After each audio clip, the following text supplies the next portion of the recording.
This is all sold. Even the senators haven't seen all of this. It's all sold for kids, designed for kids and adults. This one, this little bag of jellies, mango peach, $90 for a bag.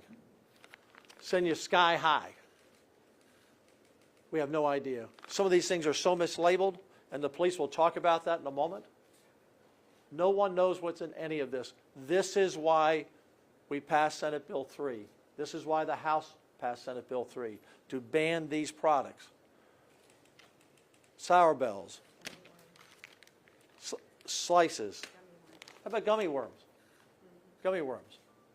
This is what parents, you need to tell this story so that parents understand the 8,000 shops have been put in Texas in the last 3 years, many of them without permits, selling this to their kids to destroy their kids. And why would drug dealers seize Texas?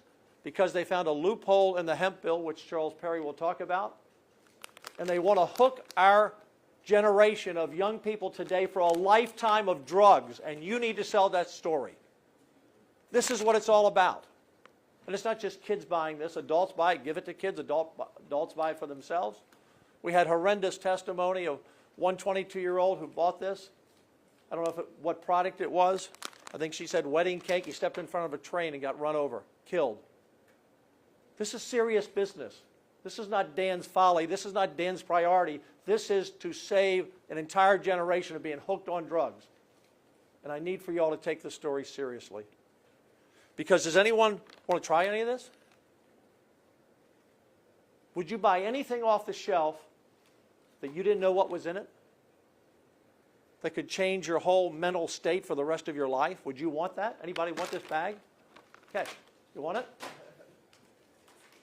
I don't think you want it. You wouldn't dare buy it. You wouldn't let your children or your grandchildren buy it. And by the way, come September, all this will be illegal anyway. So I'll be turning this over to the police before I leave here. You don't know what's in it. No one knows what's in it. This is not a game. In essence, the loopholes for Delta 8 and Delta 10 that were created around the natural hemp of Delta 9, they have come into this state and used our state to be a drug dealer. And we will not let the state of Texas be in the drug business of making these products available on the shelves. Charles Perry, let me turn it to you. Thank you, Lieutenant Governor. And we started this session with this issue, and I never doubted the legislature would respond. The vote to ban stuff that arguably nobody can argue against is harmful. Reflects the conscience of the 181 members, the majority, bipartisan on both chambers, that there is a limit. In 19, we had an opportunity to develop an ag industry that would provide a product that served a real need in the way of fiber, construction, substitute for wood and lumber. And I warned at that point in 19 that if this stuff was to happen, we would get rid of you. And they didn't believe it. In 21, I filed a bill to get rid of them. In 23, I filed a bill to get rid of them. It took about 4 years, unfortunately, and lives lost and lives ruined to get it to the level and awareness that I was able to bring it to that level for the legislature to fully understand and communities to get behind what needed to be done. Our law enforcers have been living this nightmare since 2021, and it's over today. Just for the ag conversation, there's a narrative out there that we're killing the hemp business in agriculture. Here's the facts that nobody wants to talk about. I've seen it in article. There was 184 acres, I believe, of hemp produced and tested in Texas in 2024. Over 125 million acres available. So when we say we killed the hemp industry for the ag business, first of all, we didn't touch the ag code. Federal ag law is still in place. If you're under compliance with the federal ag law and you're doing stuff for fiber and stock and production for those other products that we hope to do, you didn't get affected by this. But if you're doing hemp that ultimately ended up as a Delta 8 or a Delta 10 or hot going forward, you're out of business, and you should be.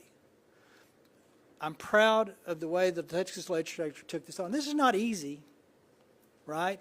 You've got people that have invested a lot of time and energy and monies in these businesses, but they were forewarned, don't do what you did, or this would be the day we're here. So I can't say enough about Lieutenant Governor's support on this, but mainly I had a legislature that I said reflected a conscience. We have gave some solace, if you will, to the people that have had this impact their lives, but we have protected people going forward that will never know what we did for them. And I'm thankful for today to have members that did that for me. Thankful for the leadership from the top down that required us to be able to do this. And I'm sad that we're here for a lot of reasons. But I'm encouraged going forward that this stuff's gone. And most people will never know what we prevented them from being able to get into, that they had no idea what they were going to be doing. Thank you. And just to the media, so you know, the Delta 9, the 0.3, these products are Delta 8, Delta 10. It can be almost anything. No one knows what's in any of these bags. The ingredients make no sense. The milligrams, if you look at this one says 300 milligrams, but if you add up what it really says, it could be 1,200 milligrams. Nobody, this is all phony junk that for the last 3 years people have been able to buy through Delta 8, Delta 10, and infused in drinks as well. So this is why we banned it. Now you see why of the 8,000 plus locations, and again, our undercover investigation, probably less of them even have a permit, why these, almost all of them are within 1,000 to 2,000 feet of schools. So don't let them tell you that we didn't target kids. What do you think this targets? And this targets adults too. I mean, you know, grown men sit down and eat a snack, popcorn, candy while they're watching a game, they buy it too. I want to turn this over. I'm going to come back to Charles and our teacup program. But Chief Burt, where's the chief? Here you are, Chief, from Tomball. Yes, sir. Thank you very much. Yeah, let me put you in the middle here, next Yes, to sir. Senator Huffman. Good afternoon. I'm Jeff. Hold it up. Just Yes, hold sir. it up real high, yeah. I'm Jeff Burt. I'm the Chief of Police in the city of Tomball, and thank you for having me here today. On behalf of the Texas Police Chiefs Association and really law enforcement across the state of Texas, I want to thank the House, the Senate, and the Lieutenant Governor for having the courage, the conviction, the wisdom, and the character to do something about an epidemic in our state. I've been in Texas for 5 years. 24 years before, for the last 24 years prior to that, I lived in Los Angeles. I was LAPD and worked a few narcotics units, and I saw when marijuana was legalized and then the hemp products and gummies and all this and edibles came in, and it was unregulated havoc, and it wreaked havoc on a state that is still feeling its repercussions. And in Texas, we are better than that. We have to be better than that. Ladies and gentlemen, what they said in front of you, as a guy who raised 4 daughters with my wife, I read every label on everything. And I think Texas are smart, people are smart consumers. We are. We can tell you what's in a bag of Cheetos and in a bag of, in a Snickers. I can't tell you what's in here. This right in front of you is a drug deal. That's all it is. And it's the most insidious kind of drug deal, because it isn't somebody that sneaks off when a police officer sees him or her and runs into an apartment and we go chasing. They're selling this in gas stations right next to Snickers and Cheetos. I love Snickers and Cheetos. But the bottom line is, this is that kind of deal, and it's happening right under our noses. And law enforcement, if we are anything, this badge that sits over our heart for every man and woman, it doesn't just sit over our heart, it is our heart. We are supposed to be the answer. We are supposed to come to people's aid and solve problems. And when we can't test this in a cost-effective way or to understand even what's in it, we're at a loss. We want to be the answer. I don't want you to have to dial 912. There isn't a 912. We want to solve your problems. And this bill is a massive help to law enforcement, but more than that, it's a help to our towns, our communities. In the city of Tomball, beautiful little place, there are 3 times as many establishments that sell THC edibles as there are family restaurants. So this is a big deal, and it's I'm so grateful and stand by the Lieutenant Governor and the House and the Senate and law enforcement. Thanks you all for your dedication. Thank you, Chief. Yes, Thank you, sir. Oh, I'll just go there. Guy Willis, where are you, Guy? DA from Collin. Is Guy here? Right here, sir. Oh, come on up. Oh, hey, Guy. I didn't see you in the crowd. Grab the mic there. Hold it close. Good afternoon, Greg Willis, Criminal District Attorney in Collin County. I think Senate Bill 3 is all about closing this loophole that is literally swallowing our next generation. It's a loophole so large that an entire industry has been able to walk through it and at the same time reach into our kids' minds and deform them in some ways. We're talking high-potency synthetic THCs, candies, gummies, colorful vape pens. That's all been sold as legal hemp. Now, if you look at it, you can see around here, this stuff is packaged. It looks harmless. It looks fun. It looks kid-friendly. And there's no mistake in that because they are targeting our kids. Targeting our kids. Not adults, not patients, but our kids. And in Collin County, we see the results of it. We see the psychotic episodes. We see the suicide attempts. We sit down with parents who are heartbroken and devastated after something has happened with their child, after they consumed something that everybody thought was safe.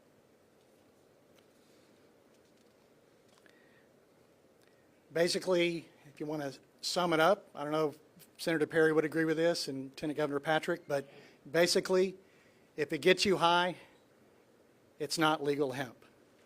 If it gets you high, it's not legal hemp. And it certainly doesn't belong on a shelf next to some Skittles. Now, there's some powerful voices that are causing some confusion. They're working hard to cause some confusion. But let me tell you this. There's no confusion in the emergency room.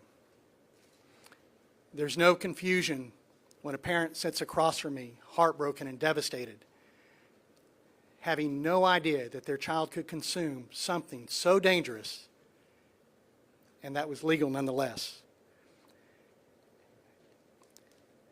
SB 3 is focused, it's necessary, and it's urgent. This is how we protect our kids. This is how we protect mental health. And this is how we fix a law that has failed to protect either one. I applaud the Lieutenant Governor, Senator Perry, both houses for passing this legislation, and in so doing, standing with Texas families, law enforcement, and public health. Now I'd like to turn it over to Chambers County Sheriff Brian Hawthorne. Where is that? Oh, here we go. Thank you, Prosecutor. I'm Brian Hawthorne. I'm the Chambers County Sheriff just east of Houston on Interstate 10. I think it's important for everybody to know the little town of Winnie in Chambers County has more retail stores that are selling THC products than we do fast food, and that's on the interstate. So that ought to tell somebody something. When I first got into law enforcement, we worried about lots of different drugs, but over the last, say, 10 years, we used to really worry about the cocaine out of Colombia or the methamphetamine out of Mexico. I now worry about the baked goods coming out of California and the candy coming out of Colorado. And what's really interesting is the fact that many of these products that the Lieutenant Governor has here on the table, they don't allow them to be sold in their state. They just ship them to us to poison our children. So on behalf of the Sheriff's Association of Texas, we stand with Senator Perry for authoring this bill, and we stand with Lieutenant Governor for moving this bill. And thank you to the House for moving this bill along with us. And the Sheriffs of Texas support everything that the House of Representatives and the Texas Senate are doing to try and save our children. Thank you. And thank you, Chief. Thank you, Sheriff. John Wilkerson, 10 PA. Hey, John, come on up.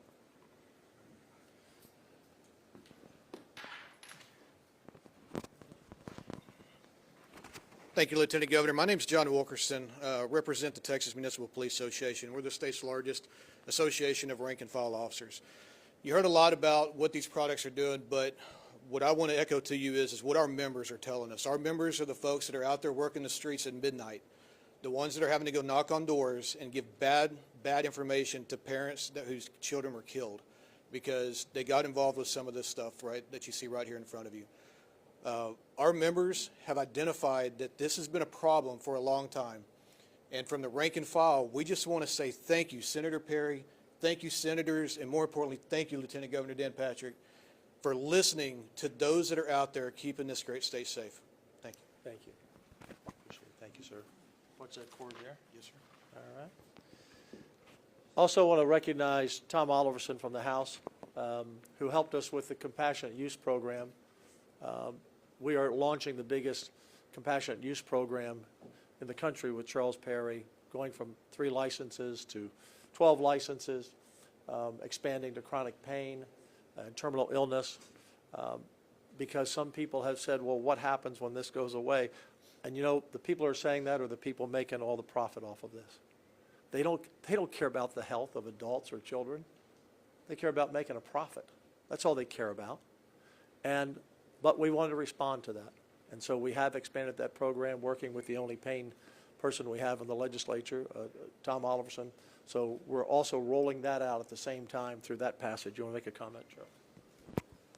Yeah, I'd say we promised on the front end, when we get rid of the bad stuff, we'll find a way to thread the needle for those that have found benefit in not this stuff. They're confused. But there is a cannabis line out there that does help people. So the Teacup program that's been around since 15 is now going to 12 locations. The Lieutenant Governor said, here's one big change. We increased the dosage to a 10 milligram level. So that's significant enough to address the pain that a lot of these people seek through that relief. We also add, as he said, added chronic pain. Chronic pain is a big shift. It's a big birth of potential people that probably at some level were taking some of these products at their own risk, self-medicating. You know, historically, Texas has never medicated through a gas station or a convenience store. So it's moving it to the proper area where it's prescribed, it's doctor monitored. In that program, we're going to go to those 12 licenses. We're going to push out satellite distribution centers. That's critical. Under the current program, I used the example in the previous, if someone in Lubbock needed this product under Teacup, they would have to have a physical driver take it from Austin to Lubbock. And if that person wasn't there when that person arrived in Lubbock, they would bring the product back. We're going to solve that by having satellite locations that actually store the product so that with prescript and when it's done, that person on the other end has something already there and they're not waiting and running the risk of missing it. So that reduces the cost. A large part of the cost of the Teacup program was the transportation issue. So the bill, we've addressed most of the cost factors. We're expanding supply, which brings down some of the cost. And we've given another layer of who can qualify underneath Teacup. So I think it's the relief we promised. To LATGov's credit, we did it responsibly, and he wanted to make sure we didn't open it up too wide to where people weren't going to get satisfied, but it will cover, I bet, 99% of the people that were in this market. So Texas does things big. Unfortunately, there was taking advantage of something that was bad that was big because we are big. We fixed that, but we're expanding the things that we believe are legitimate needs that can be met through a responsible delivery system. Medical cannabis does provide relief in certain instances. The key to that, it is regulated, and that's what we were missing in this other link. So we have moved forward in a responsible way as promised, and I think Lieutenant Governor's right. It will be the largest medical cannabis program, regulated medical cannabis program in the country, and probably the most well-designed, and I'm proud of that fact. And Representative Alderson had a big part of what does pain look like and how can we fix the pain that people seek. So we've got a good bill. 31-0 last night, I think, coming off the Senate floor. So that sends a strong message that people saw the need, we addressed the need, and we did it in a way where we had 31 votes off the Senate floor to get that bill moving. And that's a clear message to our veterans. Not only are we doing the Ibogaine program, which was asked by Some of our veterans like Marcus and Morgan Luttrell and others, we're doing this program, which are veterans, if they have cancer, PTSD, chronic pain, but it's going to be regulated to protect them. So we'll take questions, but I just want to close with this. It's seldom that you all write a story or broadcast a story that literally can save lives. So please ask your editors, your publishers, allow you to put photographs and video up of some of these products, because the average parent has not been in a smoke shop or a vape shop. They haven't seen this. If they saw it, they might think it's innocent candies from some local convenience store. They might think this cereal bites are innocent, but they need to know what's out there. And you alone in this room today, everything, even from these lollipops, you go into a bank sometimes, they have lollipops up there, if you have kids. These look just like those. I mean, I'm not saying the banks have them. My point is, my point is, you see lollipops. So what'd you know? You might go in the store and buy them and not even know that you're getting your kid high on drugs and hooked for life. So this is a place where you can really make a difference. The stories about jobs and mom and pop business. Look, this is all controlled by the drug industry in Colorado and California and elsewhere and out of the country. So they never dreamed we would ban it. They thought they had hit the gold mine in Texas. And I'm proud of the senators and the House members that stood up and said, you're not going to do this in Texas. You're not going to do it. So tell the story. Educate the public, because a lot of the public is still unsure of what this is all about. A lot of people never heard of THC. I was told by one of the staffers the other day, people in the Capitol didn't know what it was about, many.